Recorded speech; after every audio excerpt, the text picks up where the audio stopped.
This year saw the fourth running of the Venice to Monte Carlo offshore powerboat race. It's the longest powerboat race in the world and a round of the Martini Endurance Series. Because of the punishing waters around Italy's coastal periphery, the race has been likened to the Paris-Dakar, and I doubt few competitors would argue with that. Starting at 9 a.m. on the 21st of July from the Lido di Cavallino in Venice, the crews cover some 1,270 miles, calling at Giulianova, Trani, Crotone, Vibo Valencia, Ischia and Livorno, before arriving at Monte Carlo on the 29th. No catamarans here, or offshore greyhounds as a purist call them these days. This is a race of boats and men built to withstand the rigours of a force 10 gale. Bookie's favourite is Argentinian Daniel Scioli in the bewinged red, white and blue monohull. Powered by 3 turbocharged C-Tech diesels, totalling 2,700 horsepower, he's capable of travelling in excess of 100 miles an hour. But he will have some serious competition. Antonio Giaffredi, Andriano Panata, Norberto Ferretti, Fabio Buzzi and Sergio Mon all have considerable power and considerable experience. After a fairly quiet first leg, we pick up on the action at the start of the second leg, from Giulianova to Trani, a total race distance of 150 miles, and where a force 5 headwind was beginning to make life rather difficult.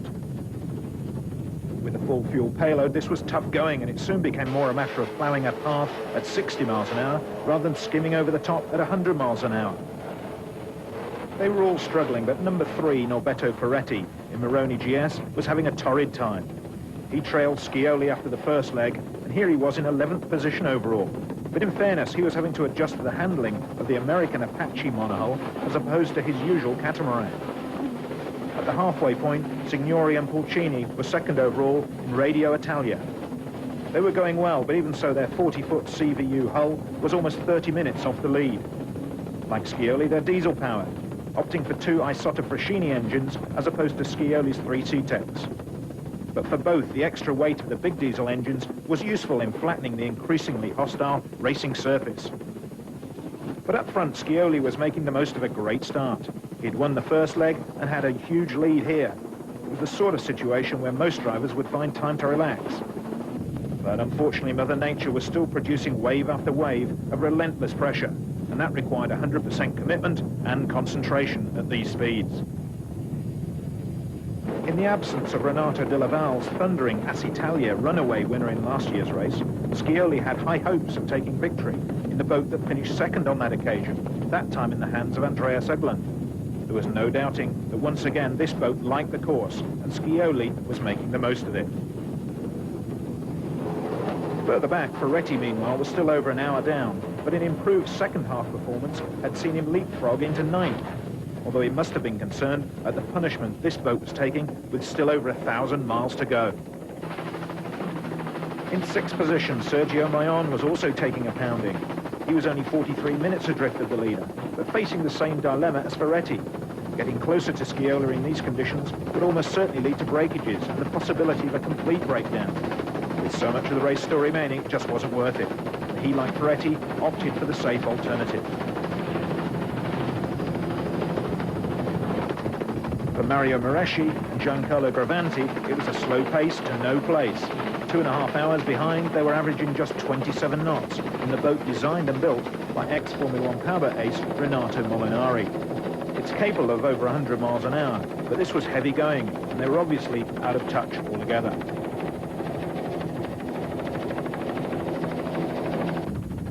Plenty of safe havens en route, and for one crew, that had been vital.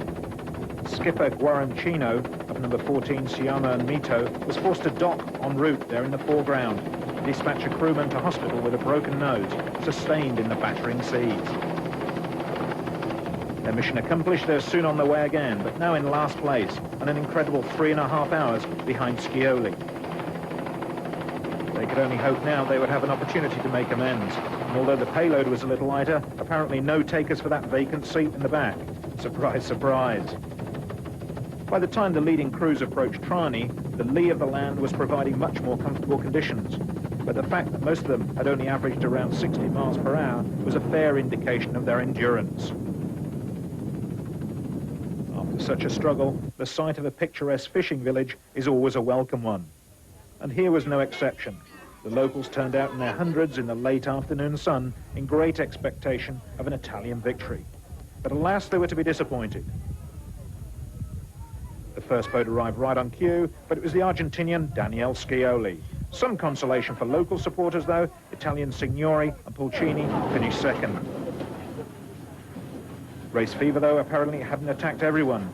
For some, there were the daily old chores, while for others, the study of local form was much more important. And there were plenty of other staring eyes littered about the busy quayside.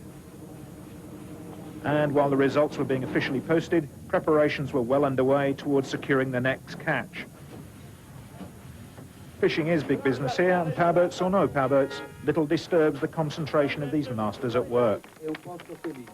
But most did down tools for a minute or two and joined in the presentations and celebrations at the end of the Venice Monte Carlo Endurance Day 2. Meanwhile on the podium, Signori and Pulcini were enjoying the fruits of their labours, second overall and first in class. Third overall was boat number 40, Arma Carabinieri, crewed by Andrea Amori and Mario Cucillo. But the clear winner was number 5, Nueva Argentina, the new Argentina. It was 2 out of 2 for Scioli. It would take a special performance to stop the rampant Argentinian from running away with this title. But there was still a long way to go.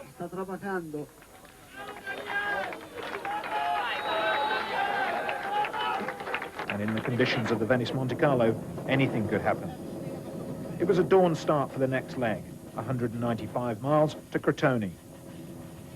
This was going to be one of the more difficult sections, as the crews must decide whether to take the direct route or opt for the flatter but much longer distance travelled by hugging the coastline.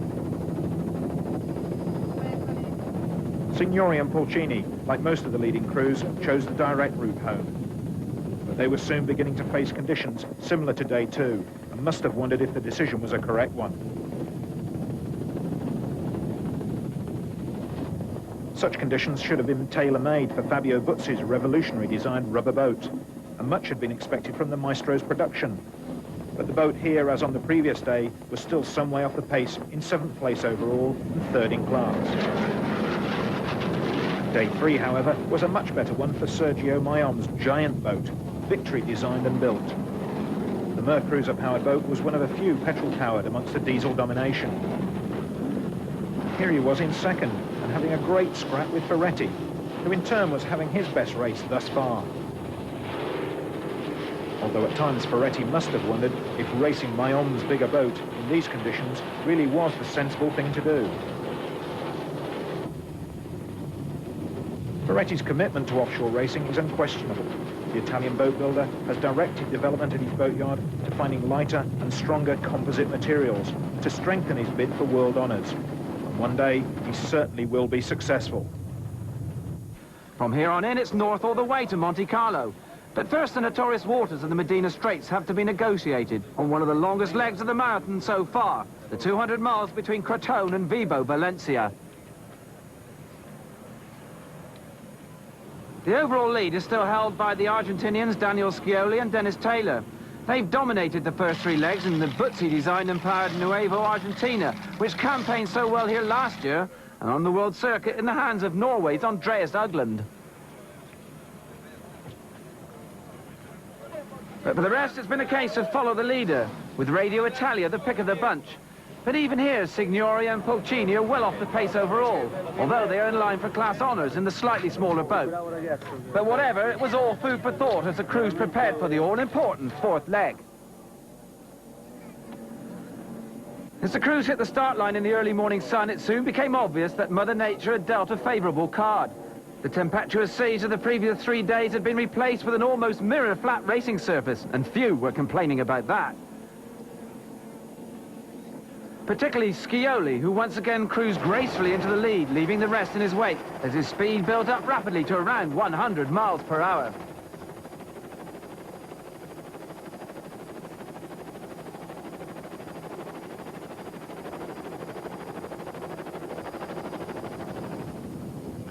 Although the prestige of the race lies with the overall winner, there is an abundance of opportunities to get amongst the trophies.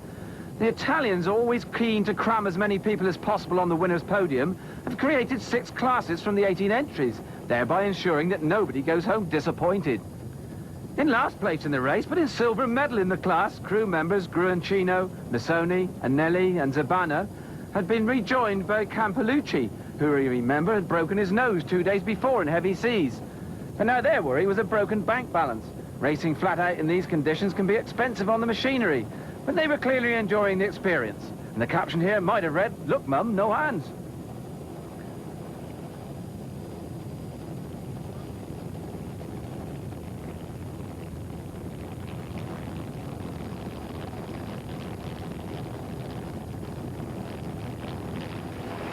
In 9th position overall, former tennis star Adriano Panatta in T76 was heading for gold. The only other competitor in this class, Antonio G. Freddi, was sidelined, so it presented an opportunity for him to take things comparatively easy, but still pile on the points. With 3/4 of the leg completed, the Sea State still hadn't offered up much more than a ripple. Stark contrast to the previous year, when at this point in the proceedings, most of the fleet was scurrying for protection from the relentless pounding.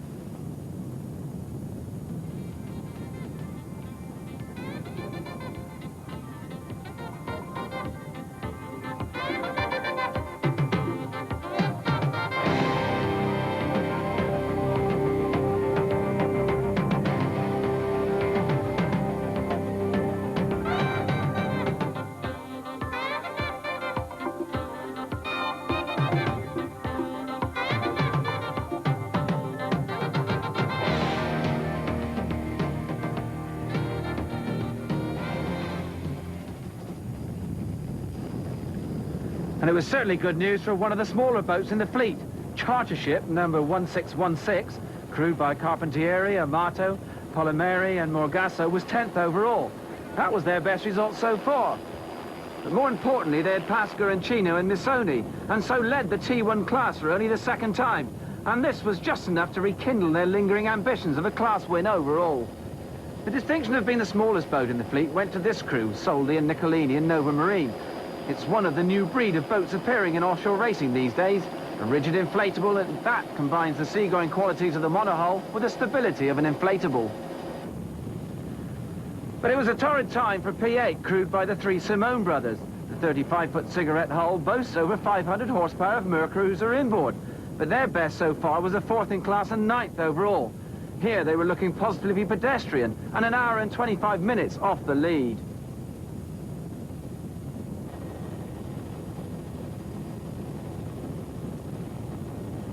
Although it must be said, I, like they, could think of worse places to be. Cloudless skies, clear blue seas, and beautiful scenery, and parties every night. It does tend to beat working.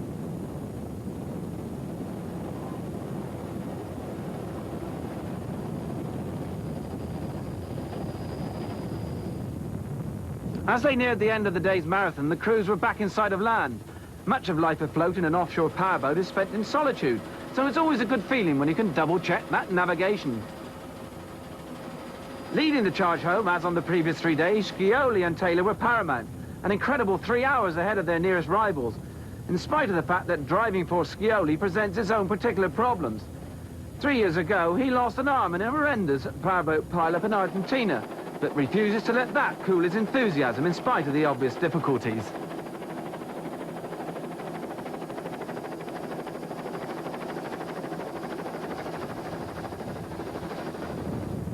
Behind Scioli, the pack were beginning to shape up for the final run-in. Among them was Royal Flash, number 38, certainly living up to its title, and crewed by Hannes, Kataruzza and Vlasic, and believe it or not, flying the British flag. And if the crew didn't sound British, the powerhouse definitely wasn't. That was supplied from the racing stable of the great Fabio Buzzi.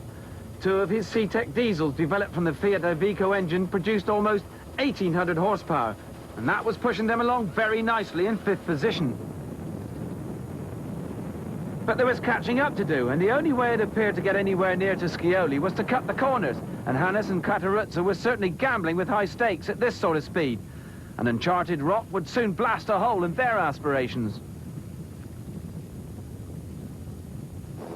But the best action of the day was going on between them and the leader. Signori and Pulcini in Radio Italia were cruising in their now customary 2nd position. when they were surprisingly joined by a predator in the name of Ferretti in Moroni GS. The response from Signori was immediate. He tapped into his greater resources of power and tried to shake his fellow Italian off.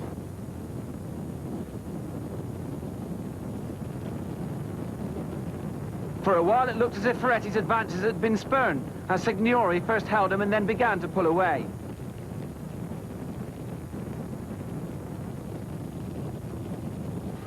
But Ferretti, always one for a good fight, found enough speed to mount another attack. Whether he'd lightened the boat by disposing of a crew member overboard, we shall never know. But suddenly there did appear to be an empty seat.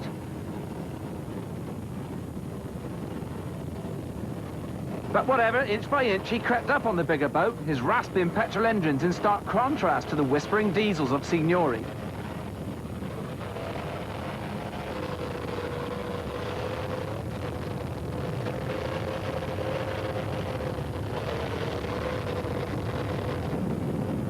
Ferretti, of course, has a vast amount of offshore experience. Although it's some time since he raced a monohull on the World Class 2 circuit, he certainly knows what he's doing.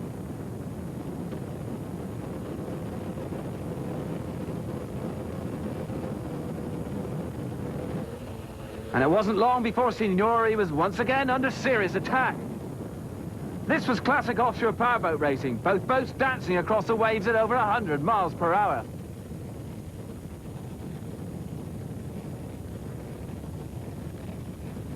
And then finally, Ferretti had his way and slid gently past Signori with an air of contempt.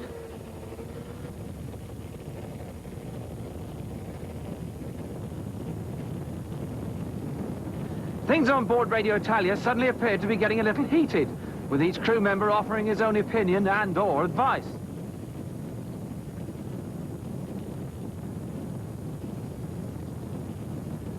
But it was soon evident that someone had come up with a good idea. Signori began to reassert his authority, and things on board looked to be improving, at least for the minute anyway.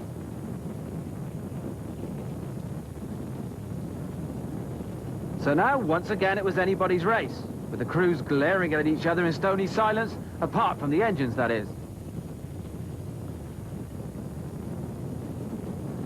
But bit by bit, and inch by inch, Signori once again pulled away from Ferretti, fully aware, I'm sure, that he'd almost been caught napping.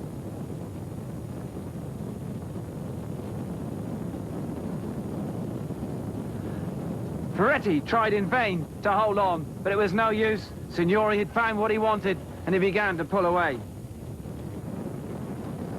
The gap between the two was soon up to half a mile, and Ferretti had clearly thrown in the towel. But it had been fun while it lasted.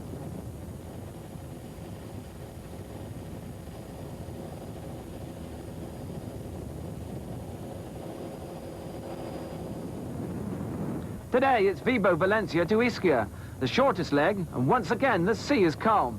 The fleet had returned to full numbers, so it's 19 on the start line as the green flag goes up.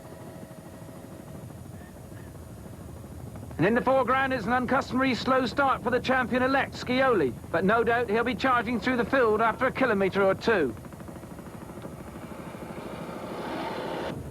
And there he goes, the Butzi designed and built boat, powered by Butzi Sea-Tech diesels, in absolutely super shape, forcing his way to the front, aided by those two enormous wings that afford him extra lift in these flat conditions. It's yet another lesson for all those in his wake from the Argentinian maestro.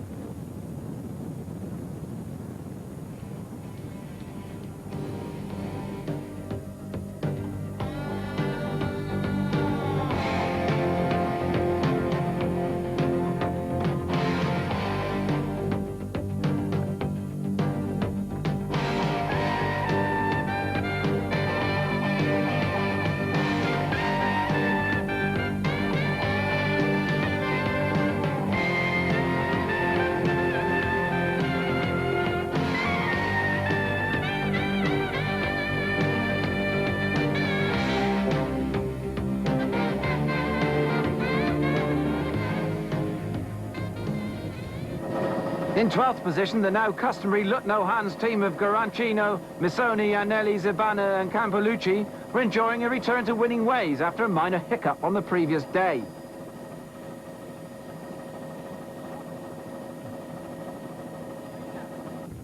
while Moreschi and Gravanti in number 33 Target had slipped 45 minutes adrift in their class behind the ebullient Ferretti in Moroni GS.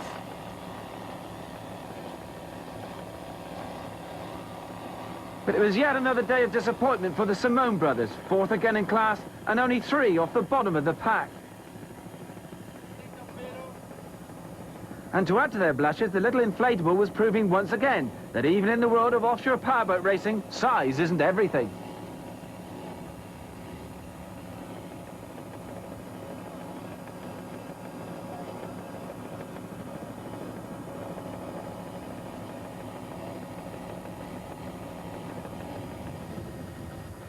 Second yet again at the halfway point was Radio Italia.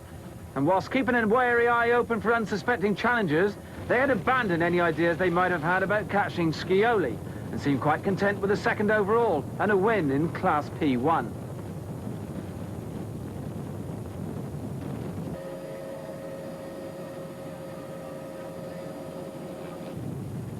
Although everything now appeared sewn up for the rampant Scioli, he still had to finish. And although his boat was no longer taking the pounding dished out in the first 3 days, his engines certainly were. Continual revving at full throttle is dangerous, so uninterrupted surveillance of the dials is required to spot impending problems.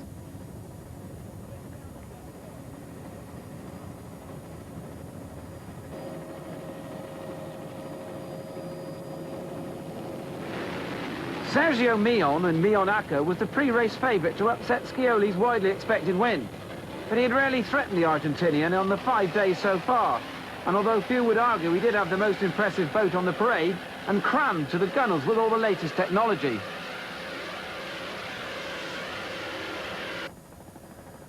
But all that was of little consequence. Scioli had been waiting 7 hours at Ischia before he got there.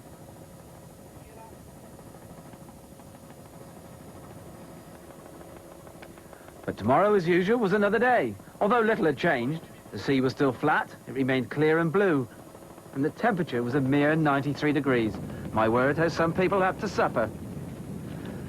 The day's offering was the penultimate leg to Livorno, a mere 110-mile jaunt. And surprise, surprise, Scioli was leading the way. Although for him and the rest of the crew, the 4-foot swell was certainly livening up the reflexes and testing the vertebrae.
Meanwhile, while Scioli and Signori were making music in first and second, the Euro-British team had moved into third.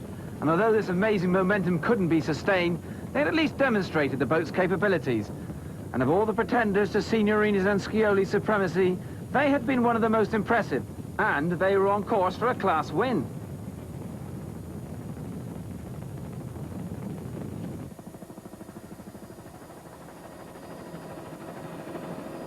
The last stop before Monte Carlo provided few surprises. Scioli, Signorini, Hannes, Ferretti, Panatta and Guracino were the 6th-class winners. And the boats prepared for the final 160 miles to their jet-set destination.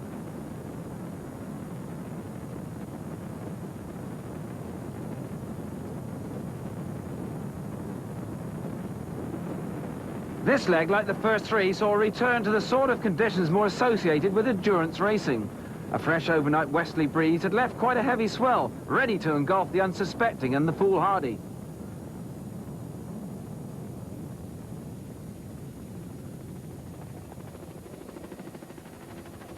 But such conditions are nectar to a man like Scioli. This is how he loves to compete. So it's perhaps appropriate that the race he had dominated so far should conclude in this way. Watching him, it had been a great pleasure throughout, and no one would argue that the best man won.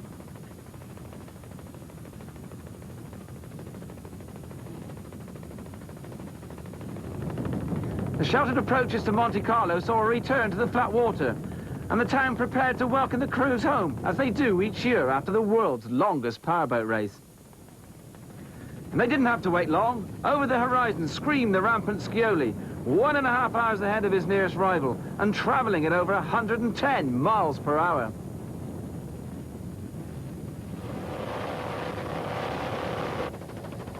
It was one of the great offshore victories of all time, and one that Scioli was clearly pretty pleased about.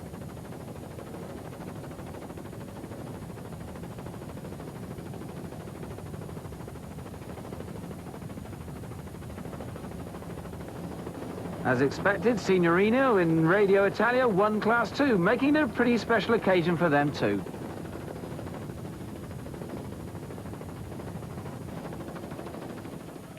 But there was no doubting who the crowd wanted to see. The man with one arm. He had taken on the best of the world and had come out on top. And such was his dominations that the celebrations were almost complete before the second boat of the day even appeared.